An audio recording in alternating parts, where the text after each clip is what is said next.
You would never imagine that this beautiful, intelligent woman is already 107 years old. Her daughter's hair has turned gray, yet she still maintains the appearance of someone in her 20s. Years ago, Jenny was just like any ordinary girl. She met and fell in love with her husband, and they entered the sacred halls of marriage. 3 years after their wedding, she gave birth to a lovely daughter. Unfortunately, her husband died in an accident during construction work, leaving Jenny and her daughter to depend on each other. One day, Jenny was driving home when she accidentally had a car crash, and the car fell into the icy lake. Jenny gradually stopped breathing in the water. Then a miracle happened. A bolt of lightning struck the lake surface, releasing 500 million volts of electricity, rescuing Jenny from the hands of death. From that day forward, Jenny's body seemed to be under a spell. She would not age, and her appearance remained frozen at 29 years old. Every girl dreams of eternal youth, and Jenny was no exception. When she was in her 40s, walking with her daughter, people would say they looked like sisters and compliment her youthful beauty, which naturally made her happy. The good times didn't last long, until the day she was stopped by a traffic officer. Ma'am, it says here you were born January 1st, 1908.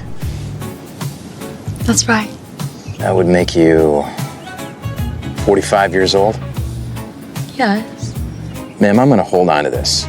When you come by the station house to pick it up, She began to feel panicked, quickly moved away from her residence, and found a clerical job at a medical school. She read through numerous medical books without finding the reason for her frozen aging. More and more people around her questioned her age and appearance, and even the FBI came looking for her, wanting to take her away by force. After escaping, Jenny told her daughter to tell others that she was just her friend, to avoid implicating her. She left the city in tears and began a life of wandering. Jenny now works at a library. On New Year's Eve, at a colleague's invitation, she came to a luxury hotel for a party. In the hotel lobby hung a photograph that was exactly how Jenny looked 50 years ago. At the party, Jenny felt listless and had no interest in the conversations of several men. At that moment, a handsome man made eye contact with Jenny. His name was Man, a wealthy heir. He immediately fell for this beautiful woman. As Jenny was preparing to leave, he rushed over to strike up a conversation, wanting Jenny's contact information. Jenny was preparing to change her identity and move to another city and didn't want to get involved with anyone. The man didn't give up. A few days later, he found the library where Jenny worked. He gave Jenny several books and decided to donate a batch of valuable, rare books to the library, on the condition that Jenny would agree to go on a date with him for one day. The humorous and witty man sparked Jenny's interest, and she decided to give him a chance. The man took Jenny to a sinkhole and showed her the ancient ship sunken at the bottom of the water. The man's narration greatly interested Jenny, and their date was pleasant, though Jenny still didn't want to continue contact with him. The man wasn't discouraged, worked hard to tell jokes to make her happy, and invited Jenny to visit his home. Jenny came to the man's house, and after tasting the delicious food he prepared, they sat on the sofa, watching the men and women dancing gracefully in the church across the street. Jenny felt somewhat moved. Over the past decades, she had lived too lonely a life. The man's appearance brought some light to her memories of life.